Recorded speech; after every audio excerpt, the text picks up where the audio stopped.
안녕하십니까. 2022년 5월 7일 최병호 팩트 시작하겠습니다. 자, 검수완박. 이게 되기 위해서는 중대범죄수사청이 설립이 돼야 됩니다. 이른바 KFBI죠. 미국의 연방수사국. FBI 같은 한국판을 만들겠다. 이게 지금 뭐 검찰개혁이라는 미명 아래 민주당이 추진해왔던 것이고요. 검찰 수사권의 완전한 박탈이 되려면 검찰 수사권을 전부 다 이 중수청으로 옮겨가야 됩니다. 그런데 과연 그렇게 될 수 있을까요? 아마 지금 여러 곳에서 이런저런 논의를 하고 있고 지금은 뭐 마치 될 것처럼 합의안에 나와 있고 그렇지만 그 실상이 뭐냐 과연 속셈은 뭐냐 하는 부분들을 들여다보면 이게 그렇게 간단한 사항이 아닙니다. 그걸 오늘 말씀드리려고 하는데, 자, 우선 민주당에서는 사법개혁특별위원회 구성을 하자. 이거는 뭐 박병석 국회의장의 중재안에 있었던 겁니다. 그래서 이제 자기네들이 운영위원회에서 일방적으로 밀어붙였죠. 근데 여기에 대해서 국민의힘은 아니 박병석 중재안은 이미 깨진 거야. 그러고 지금 반대를 하고 있습니다. 근데 그 속셈도 무엇이냐 하는 것도 굉장히 중요하죠. 박병석 중재안이 내놨던 게 사개특위 구성에 민주당이 7명, 국민의힘이 5명, 무소속이 1명입니다. 그런데 여기에 만약에 이렇게 되면 민주당이 우연장하고 표결하면 무조건 민주당 생각대로 갑니다. 이걸 권성동 원내대표가 받은 것도 잘못이죠. 그렇죠? 아니 이렇게 되면 뭐 사개특위에서 국민의힘이 들러리를 서야 되는데 아니 집권당이 세상에 들러리 서는 거 물론 국회 의석수라는 기준으로 보면 이렇게 할 수밖에 없겠지만 들러리 서는 게 과연 합당한 합의냐. 이러려면 사개특위 안 만드는 게 낫다. 저는 그렇게 생각합니다. 근데 어쨌든 간에 이렇게 돼 있고요. 자, 그럼 박병석 국회의장의 중재안에 보면 6개월 내에 중수청 KFBI에 대한 법률적 근거를 만들고 그로부터 1년 내에 중수청을 만들어서 검찰이 가지고 있는 오는 9월부터는 부패범죄와 경제범죄 그리고 선거범죄 이렇게 수사를 하고 있고 내년 1월 1일부터는 선거범죄를 또 경찰로 넘기면 부패범죄와 경제범죄만 수사할 수 있거든요. 이것도 KFBI가 설립되면 거기에 넘겨주고 이제 검찰은 기소청이 되는 겁니다. 이게 이제 그 중재안의 핵심 골자인데 과연 될 것인가? 아까 말씀드렸듯이 자, 국민의힘이 박병석 국회의장의 중재안은 여야 정치인의 야합이다. 왜냐하면 공직자에 대한 수사를 뺐으니까. 공직자에 대한 검찰이 직접 수사권을 빼앗은 거 아닙니까? 그러니까 검찰 수사는 공직자, 이 사람들은 안 받아도 되고 그 다음에 국회의원, 정치인들도 검찰 수사는 여기서 보면 최대한 피하게 돼 있습니다. 그렇게 되니까 이제 야합이라는 비판이 있어서 국민의힘이 이 비판이 너무 아프다. 그래서 재논의하자고 그랬는데 그걸 민주당이 안 받아들이고 그냥 밀어붙였죠. 그러니까 이제 국민의힘은 사개특위 구성이라는 나머지의 합의사항도 다 무효가 된 거다 이렇게 주장을 하고 있고 민주당은 아니다 이렇게 얘기를 하고 있는데 우선 여기서 첫 번째 고비가 될 것이 중수청 같은 걸 만들려면 필수적으로 통과돼야 되는 곳이 바로 법사위죠. 근데 윤호중 지금 비대위원장이 원내대표 시절에 국민의힘과 합의했던 안에는 법사위원장을 일단 민주당이 맡고 다음 법사위원장, 그거는 이제 이번 6월 달부터 시작되는 그 법사위원장은 국민의힘이 맡는다. 이렇게 합의가 돼 있었습니다. 그런데 그거를 지금 원내대표가 바뀌었다고 박홍근 원내대표가 그거 다시 재논의하자 이러고 있습니다. 합의를 깨겠다 이거죠. 이거 그렇게 간단한 문제가 아닙니다. 그렇기 때문에 자, 차기 법사위원장을 누가 맡느냐? 법대로 하자. 합의는 없었던 거다. 지난번에 합의사항은요. 윤호중 의원이라는 개인이 합의한 게 아닙니다. 민주당의 원내대표가 합의한 겁니다. 그러니까 당연히 원내대표가 다른 사람으로 바뀌었어도 민주당의 합의는 유효한 겁니다. 예를 들어서 국민의힘이 권성동이 아니고 다른 사람이 원내대표 한다고 그래서 권성동 국민의힘 원내대표가 했던 합의사항은 다 무효다. 이렇게 얘기해버리면 그 당은 일관성이 없는 정당이 돼버리는 거죠. 국민들한테. 그거와 마찬가지로. 지금 윤호중 원내대표가 합의한 거니까 그 합의문에 잉크가 마르기도 전에 박홍근 원내대표는 난 모르겠다. 이렇게 얘기하면 그건 뭐 이미 정당이 아니죠. 그런 상황이 돼버리면. 근데 지금 그런 상황을 맡고 있다. 그러니까 또 법사위원장을 어느 당이 맡느냐? 이게 아마 첫 번째 고비가 될 것이다. 두 번째는 사개특위, 지금 제가 말씀드렸듯이 박병석 국회의장 중재안을 국민의힘이 그건 사실상 깨진 거다라고 얘기를 하고 있기 때문에 이 부분도 사개특위에서 중수청, KFBI 설립 문제를 논의하려면 다시 사개특위를 구성해야 될 상황인데 이것도 그렇게 간단하지가 않습니다. 왜? 민주당이 의석수 비례를 주장할 것이기 때문에. 아마 국민의힘은 여야 동수를 주장할 가능성이 대단히 높습니다. 이렇게 되면 이것도 부지하세월로 협상을 하다가 뭐 이 구성이 과연 될지 안 될지를 모르는 이런 상황이고, 가까스로 뭐 저는 구성은 될 것으로 봅니다만은 아마 여야 동수에다가 뭐 무소속 뭐 아마 이렇게 하지 않을까, 제가 이제 예상이 그렇습니다. 그거는 좀 두고 봐야 되겠고요. 세 번째 고비, 이게 이제 가장 중요한 고비죠. 중수청장을 뽑는데 중수청 설치 문제까지 가기도 굉장한 난관이 있지만, 자 그럼 거기까지는 가자 이렇게 합의를 했다면 그 다음은 이제 중수청장을 뽑는데 누구의 영향력이 있게 할 것이냐 이런 거거든요. 지금 민주당이 내놓은 뭐 특별수사청 또는 특수수사청 이런 법안들이 있습니다. 이 법안은요, 미국에서 FBI는 법무부 장관 관할하에 있습니다. 그러면 우리나라도 법무부 장관 관할하에 두자는 게 지금 민주당이 내놓은 아닙니다. 근데 한동훈 법무부 장관 될 거 아니겠습니까? 민주당이 지금 한동훈 법무부 장관에 대한 총공세를 벌이고 있는 이런 상황에서 한동훈 법무부 장관한테 이 잘 드는 칼, 이른바 중수청장 임명에 영향력을 미칠 수 있는 힘을 준다? 민주당으로서는 경기 일으킬 일이죠. 절대 그런 일은 없을 것이다, 민주당은. 이렇게 장담을 할 것으로 보이고요. 그러면 이제 중수청장을 또 임명할 사람이 대통령인데, 윤석열 대통령, 이게 윤석열 대통령한테 또 그 영향을 미칠 수 있는 범위 내에 중수처장 관할권을 둔다? 얘기가 안 되죠. 민주당으로서는 얘기 안 되는 겁니다. 그건 차라리 중수청을 안 만드는 한이 있더라도 윤석열 대통령이나 한동훈 법무장관 관할하에 둔다는 것은 민주당으로서는 상상할 수 없는 일이다. 그러면 어디에 둬야 되느냐? 방법이 마땅치가 않습니다. 자, 우선 민주당 생각은 이런 겁니다. 민주당은 윤석열, 한동훈은 여기에 아무런 영향을 미칠 수 없도록 만들 텐데, 그러려면 어떻게 됩니까? 결국 중수청장 추천위원회 이런 것이 있어야 될 거 아닙니까? 근데 이런 거 한번 생각해 보시죠. 공수처장 추천위원회, 그 다음에 특별검사 추천위원회, 뭐 어쩌고저쩌고 해서 하여튼 중립성, 독립성을 요구하는 그 그걸 추천하는 위원회 구성은요, 다 똑같게 돼 있습니다, 지금. 뭐냐면 법무부 차관, 그 다음에 법원행정처장, 그렇죠? 그 다음에 대한변협회장, 그 다음에 여야 2명씩, 이렇게 해서 7명으로. 이건 뭐 늘 똑같게 돼 있습니다. 그러면 이걸 바꾸지 않는 한 배제할 수가 없죠. 그런데 이걸 바꾸자고 하면 대단히 또 특이한 논리를 내세워야 됩니다. 그 논리가 뭐가 있을까요? 제가 보기에는 없습니다. 그러니까 과거에 예를 들어서 공수처장 추천위원회 구성, 이걸 왜 그 7명으로 해놨을까요? 그동안에 독립성, 정치적 독립성, 뭐 이런 거, 중립성, 이런 거를 요구하는 자리를 추천하는 자리는 늘 이렇게 해왔습니다. 그러면 중수청장도 정치적 중립성, 독립성을 확보하려면 이 방식대로 해야 되는 거 아닌가요?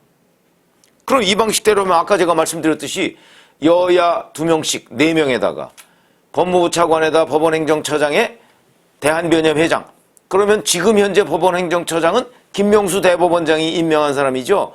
그러니까 친여 인사라고 보면 되고, 정치적으로 뭐 실질적으로 법과는 뭐 독립해 있다 뭐 이렇게 주장을 하겠지만, 그거는 정말 삼척동자도 다 아는 눈 가리고 아웅하는 거 아닙니까? 김명수 대법원장을 문재인 대통령이 뽑았는데 그런 김명수 대법원장 우리 법연구회 출신 아닙니까? 그 사람이 임명한 법원행정처장이 야당 편을 들 것이다. 상상하기 어렵죠. 그렇기 때문에 제가 보건대 그쪽은 민주당 편이라고 생각을 하면, 그러면 민주당 편이 민주당 사람 둘, 법원행정처장 이렇게 될 겁니다. 그러면 세 사람이죠? 그러면 이제 국민의힘 추천 둘, 그 다음에 법무부 차관이야 한동훈 법무부 장관이 지명하지 않겠습니까? 그러면 법무부 차관은 국민의힘 편, 이러면 3대3입니다. 대한변협 회장이 캐스팅 보트를 쥐겠죠? 모두가 다 그렇게 돼 있습니다. 그래서 공수처장, 지금 김진욱 공수처장도 이찬희 대한변협 회장이 추천한 김진욱이라는 사람이 공수처장이 된 겁니다. 그러니까 여당이 추천한 사람, 야당이 추천한 사람 다 빼고 그렇게 될 수밖에 없었던 이유가 바로 거기 있는 거죠. 자, 그렇다면 이렇게 될 겁니다. 지금 현재 법원행정처장은 뭐 죽을 때까지 하는 거 아니지 않습니까? 김명수 대법원장이 물러나면 법원행정처장, 대법원장을 이제 윤석열 대통령이 지명을 할 거 아니겠습니까? 그럼 그 사람이 법원행정처장을 또 지명할 텐데, 그렇게 되면 이제 국민의힘, 아무래도 국민의힘에 가까운 사람이 되겠죠. 아, 윤석열 대통령이 민주당하고 가까운 사람 대법원장에 임명할 리가 있겠습니까? 그렇기 때문에 그렇게 되면 그게 언제냐? 따져보니까 그게 내년 9월이더군요. 그럼 내년 9월 이후에는 국민의힘 목 둘, 법무부 차관도 국민의힘 편, 그 다음에 법원행정청장도 국민의힘 편, 이렇게 될 겁니다. 그러면 7명 중에 4명 확보하는 거죠. 그러면 2명이 반대하더라도 대한변협 회장만 동의하면 된다. 왜? 작년 12월 달에 이른바 야당의 비토권을 민주당이 배제해버렸습니다. 그게 무슨 얘기냐? 지금까지의 이 공수처장 추천위원회에서 7명이라고 그랬죠. 그 중에 6명이 동의해야 공수처장 추천을 할 수 있습니다. 그러면 야당 추천 몫이 2명이니까 야당 2명 중에 1명만 반대해도 안 되죠. 이걸 비토권이라고 합니다. 이걸 또 민주당이 없애버렸습니다. 작년 12월에. 이 부메랑이 고스란히 내년 9월부터는 민주당에 이제 닥치는 거죠. 그러니까 앞으로 내년 9월부터 요 방식으로 중수청장을 뽑는다고 할 때 민주당 2명이잖아요. 민주당 2명이 반대해도 국민의힘 내지 친국민의힘 또 변협회장만 찬성하면 중수처장 임명할 수 있습니다. 자, 이렇기 때문에 그 비토권의 부메랑이 온다 이거죠, 민주당이. 그러니까 민주당은 이걸 또 바꾸려고 할 텐데 그게 바꿔지겠습니까? 왜 그러냐? 이걸 바꾸려고 하면 중수청법 자체를 이제 민주당 주도로 만들어야 되는데 만들 수 있을까요? 아니, 국회는 통과할 수 있겠죠. 윤석열 대통령이 이걸 공포할 리가 있습니까? 거부권 행사하죠. 그래서 제가 과연 중수청이 만들어질 것인가. 그래서 이제 이거는 지금까지 민주당 생각을 제가 말씀드린 거고, 국민의힘 생각은 어떨까? 바로 지금 말씀드렸듯이 온갖 꼼수로 공수처장 임명을 하는데 문재인 대통령의 영향력을 미치도록 해온 민주당이, 자, 정권이 바뀌었다고 이제 중수청장 임명에서 대통령을 배제하겠다, 한동훈 법무부 장관을 배제하겠다 라고 하는 것을 국민의힘이 순순히 받아들일까요? 안 받아들이죠, 당연히. 이렇게 되니까 만약에 이걸 그대로 밀어붙여서 국회에서 그 압도적 다수 의석을 바탕으로 해서 통과시킨다고 할지라도 윤석열 대통령은 당연히 그러면 그만둬 이렇게 되지 않겠습니까? 그러니까 중수청법이 국회를 통과한다고 할지라도 시행되지 않을 것이다. 윤석열 대통령이 거부할 것이기 때문에. 그러면 윤석열 대통령이 동의할 수 있는 중수청법은 어떤 것일까? 그거는 최소한 중수청장의 정치적 중립성, 독립성, 이걸 확보할 수 있는 상황이어야 한다. 그거는 무슨 얘기냐? 공수처장처럼 최소한도 대한변협 회장 정도가 동의하는 그런 중수청을 만들어야 된다는 거죠. 이게 어느 정도나 가능할까요? 쉽지 않은 겁니다, 제가 보기엔. 그렇기 때문에 민주당은 최대한 대통령과 법무장관의 영향력을 뺀 중수청을 만들려고 할 것이고, 그 부분에 관해서 국민의힘 윤석열 대통령은 동의하지 않을 거기 때문에 최소한도 윤석열 대통령은 이렇게 얘기하겠죠. 아니, 공수처장 만들 때처럼 해. 그러면 내가 해줄게. 그런데 민주당은 자기네들이 지금까지 해온 짓이 있지 않습니까? 그 부메랑 때문에 지금 공수처장 뽑는 것보다 훨씬 더 대통령과 법무장관의 영향력을 빼려고 할 텐데, 그러면 안 될 것이다. 그 바에야, 그러면 윤석열 대통령 어떤 생각이냐? 그럴 바에 그냥 중수청 만들지 맙시다, 우리. 그렇게 되면 또 어떻게 됩니까? 검찰이 부패범죄와 경제범죄에 관한 수사권은 계속 갖는, 그러니까 검찰은 부패 경제 수사기관이 되는 겁니다. 윤석열 대통령으로서는 그렇게라도 검찰의 직접 수사권을 남겨놓는 것이 검찰의 그 유휴 수사 역량, 그리고 지금까지 확보하고 있는 수사 역량을 보존하는 길이 되겠죠. 그게 오히려 낫다, 중수청 만드는 것보다. 중수청 만들어서 공연히 공수처처럼 이게 도대체 뭐 수사 역량이 갖춰지지 않는 그런 상황을, 수사 공백을 만드는 것보다는 그냥 검찰을 부패 경제범죄 수사기관으로 놔두는 게 낫겠다. 그렇게 생각할 가능성도 있습니다. 그렇기 때문에 이게 여러 가지의 변수들, 이런 것들이 막 꼬이고 꼬여서 저는 O냐 X냐, 그러니까 중수청이 만들어지냐 안 만들어지느냐, O냐 X냐 그러면 저는 오히려 안 만들어질 가능성이 더 높다, 이렇게 생각하고요. 자, 그러면 또 하나, 이제 제가 셋째 고비까지를 말씀을 드렸습니다. 넷째 고비가 또 있습니다.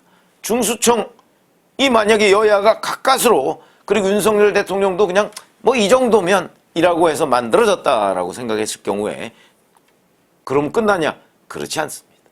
자, 이제부터는 네 번째 고비가 도사리고 있다는 거죠. 중수청은 이제 거기에 뭐 수사관들을 임명을 해야 될 거 아니겠습니까? 그러면 그 임명할 때 수사 인력을, 검찰은 이제 직접 수사를 안 하니까, 그렇게 되면 그러면 검찰에 어마어마하게 많은 검사와 수사관이 남습니다. 이 사람들을 어떻게 활용할 것인가? 이 사람들이 중수청으로 옮겨갈 때 그걸 과연 동의할 것인가?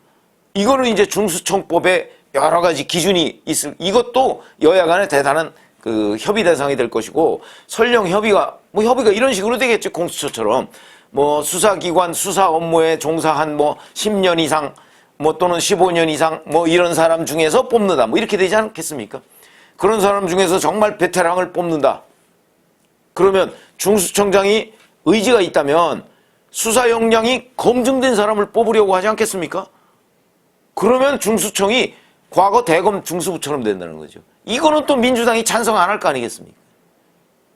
그래서 수사 인력이, 정말 중수청이 우리나라 최고의 수사기관이 되기 위해서는 검찰에서 검증된 검사와 수사관, 이런 사람들이 중수청으로 대거 옮겨갈 텐데 그걸 민주당이 동의할 것이냐? 동의 안 하려고 하겠죠. 민주당이 진짜 노린 거는 이 막 수사 과도기의 수사 공백일 텐데 그 수사 공백이 없도록 하겠다, 이런 윤석열 대통령의 구상, 당연히 민주당이 제동을 걸려고 하겠죠. 이것도 또 하나 고비가 된다. 그리고 그러면 뭐냐면 중수청에서 자, 검찰 특수통 출신 검사들, 이런 사람들을 데려다가 중수청 수사 인력을 대폭 보강하겠다. 이거 민주당이 동의 안 할 겁니다. 그러면 또 그걸 그러면 배제할 수 있는 방안을 중수청법 같은 데서 또 교묘하게 넣으려고 할 텐데 국민의힘은 또 거기에 동의 안 하겠죠. 간단한 일이 아니다. 중수청 설립이라는 것이. 그냥 상식적으로 자, 수사를 잘할 수 있는 중수청을 만들자. 그러면 뭐 그냥 일사천리로 여야가 합의할 수, 여야가 아니죠.